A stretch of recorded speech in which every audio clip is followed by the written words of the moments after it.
The morning sun of Theta 7 beat down mercilessly on the Alliance research base, its twin stars creating shadows that danced in impossible directions.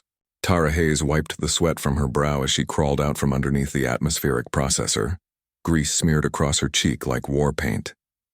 She had been working for 6 hours straight, and somewhere between recalibrating the thermal exchange and rerouting the coolant system, she had misplaced her sunglasses. Those weren't just any sunglasses.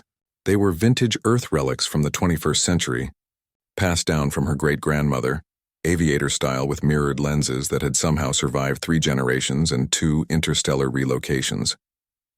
Tara sighed, figuring they'd turn up eventually.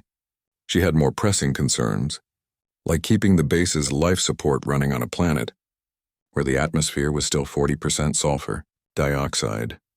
What Tara didn't know was that her sunglasses had already been discovered by the base's most curious residents.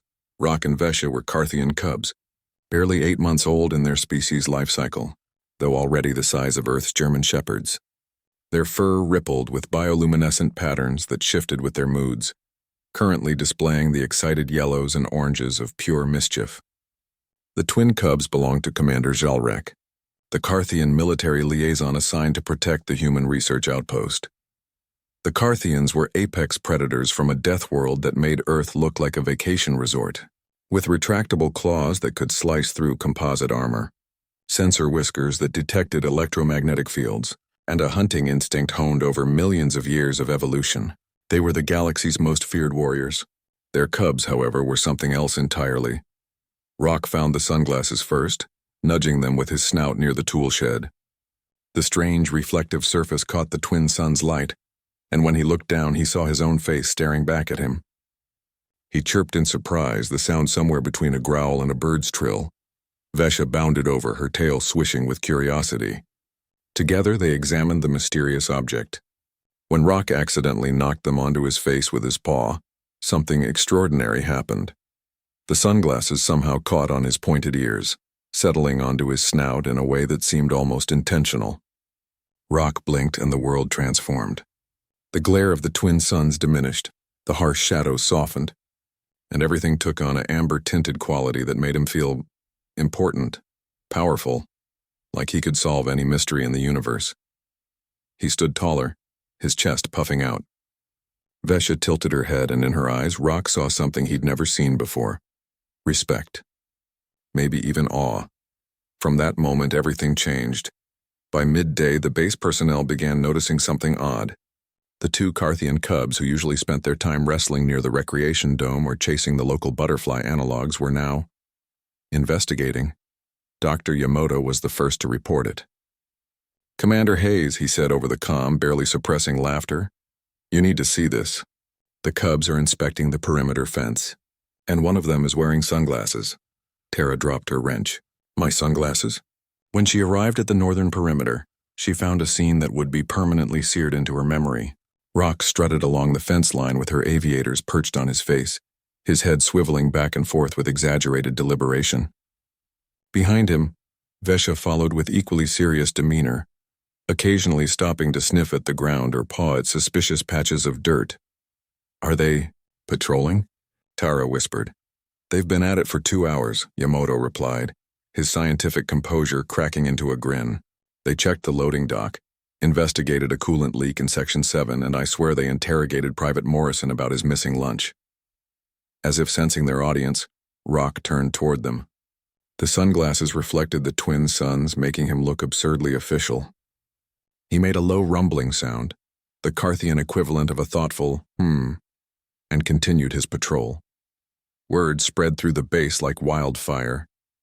Soon, personnel were finding excuses to walk past wherever. The cubs were conducting their investigation. The sight of Rock wearing aviators while Vesha took witness statements. From confused maintenance robots became the highlight of everyone's day, but then something unexpected happened. On their 3rd patrol circuit, Rock suddenly froze near the eastern storage facility. His ears swiveled forward, the sunglasses sliding slightly down his snout. Vesha immediately went on alert beside him, her bioluminescent patterns shifting to deep blue, the Carthan color for danger. Both cubs began making a low, urgent chirping sound, Commander Jalrek responded instantly, her massive form covering the distance in seconds. "Report," she growled, a habit she'd picked up from the humans, though her cubs couldn't actually speak yet. Rock pawed insistently at a ventilation grate. Vesha circled the area, her whiskers trembling as they detected something invisible to other species. Tara arrived just as base security pulled open the grate. Inside, they found a malfunctioning power cell that had been slowly leaking radiation. Not enough to trigger the standard sensors, but potentially fatal if left undiscovered for another day. The electromagnetic signature was what Vesha's whiskers had detected. The base fell silent as the implications sank in. Two cubs playing detective. Had just saved lives. How did they? Dr. Yamoto began. Commander, Jalrek's predatory face somehow managed to look proud. Carthan cubs learn through play. They mimic adult behaviors, practice hunting strategies. When Rock put on those sunglasses, he began mimicking what he thought was human authority. Your security personnel, your engineers checking equipment. He was playing at being a human protector. She looked at her cubs, who sat side by side, Rock still wearing the aviators with ridiculous dignity. But play is how we learn to hunt, how we learn to protect our pack. They were playing, but they were also becoming. Tara knelt down in front of Rock. Slowly, she reached out and adjusted the sunglasses on his snout, making sure they sat properly on his face. "Good boy," she whispered. "Very good boy." Rock's bioluminescent patterns exploded into brilliant golds and greens, pure joy and pride. From that day forward, Rock and Vesha's patrols became an official part of base security. The cubs took their duties seriously, checking perimeters, investigating anomalies, and generally ensuring that no detail went unnoticed. Rock never took off the sunglasses during patrol hours, and the base's human contingent took to saluting the cubs whenever they passed. The galaxy's most feared predators, it turned out, made even more effective protectors when they thought they were detectives, and all it took was one human's lost sunglasses and the universal language of play. Tara never did ask for her sunglasses back. Some things, she figured, had found their proper purpose. Besides, watching a Carthan cub strut around like a noir detective made every long day on Theta 7 infinitely more bearable. And in a galaxy where humanity was still proving it belonged among the stars, sometimes the best diplomacy came not from treaties or trade agreements, but from sharing something as simple as a pair of sunglasses with curious cubs who just wanted to help. That was the human way. After all, finding family in the strangest places and making protectors out of playmates.